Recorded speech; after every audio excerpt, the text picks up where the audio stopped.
Assalamualaikum warahmatullahi wabarakatuh. Kali ini kelompok kami akan mempresentasikan tentang materi proses pencernaan makanan. Pencernaan makanan terjadi dari mulut sampai ke anus. Tahukah teman-teman, apa itu proses pencernaan makanan?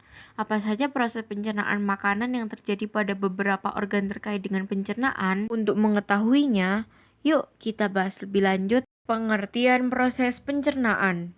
Proses pencernaan makanan adalah serangkaian kerja tubuh untuk mengubah makanan yang dimakan menjadi bentuk yang lebih sederhana, sehingga dapat diserap di usus halus. Proses pencernaan makanan pada manusia dapat dibedakan menjadi dua macam, yakni proses pencernaan mekanik dan kimiawi atau enzimatis. Proses pencernaan mekanik adalah proses pengubahan makanan dari bentuk besar atau kasar menjadi bentuk yang lebih kecil atau halus. Sedangkan proses pencernaan kimiawi adalah proses pengubahan zat makanan dari bentuk yang kompleks menjadi bentuk yang lebih sederhana dengan bantuan enzim pencernaan. Proses pencernaan makanan di dalam 5 orang, yaitu mulut merupakan tempat dimulainya pencernaan makanan.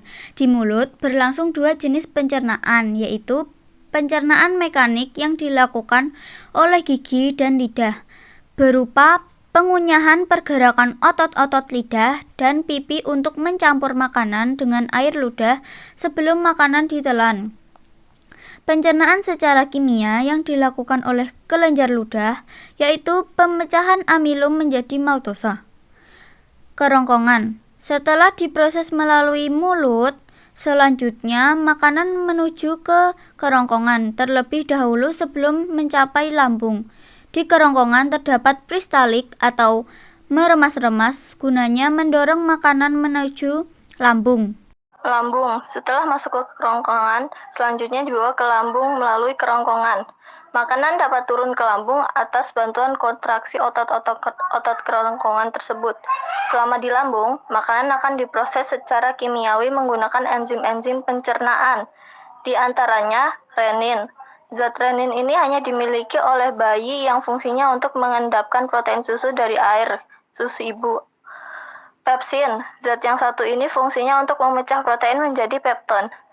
Asam klorida, fungsinya untuk mengaktifkan pepsinogen menjadi pepsin. Lipase, zat lipase fungsinya untuk memecah lemak menjadi asam lemak dan gliserol. Usus 12 jari. Makanan diproses dalam lambung sekitar 3-4 jam. Setelah itu dibawa menuju usus 12 jari.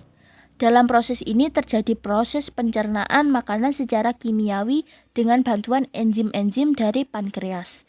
Di antaranya, amilase untuk mencerna karbohidrat, lipase untuk mencerna lemak, serta tripsin dan kimotripsin untuk mencerna protein. Di samping itu juga terdapat empedu yang dihasilkan oleh hati. Fungsinya untuk mengemulsikan lemak, kemudian dialirkan ke usus 12 jari. Usus halus. Setelah itu, makanan dibawa ke usus halus untuk diserap kandungannya. Dalam usus halus, terjadi proses pencernaan secara kimiawi seperti lemak diserap dalam bentuk asam lemak dan gliserol, karbohidrat diserap dalam bentuk glukosa, dan protein diserap dalam bentuk asam amino. Sedangkan vitamin dan mineral dapat langsung diserap oleh usus halus tanpa dicerna. Usus besar.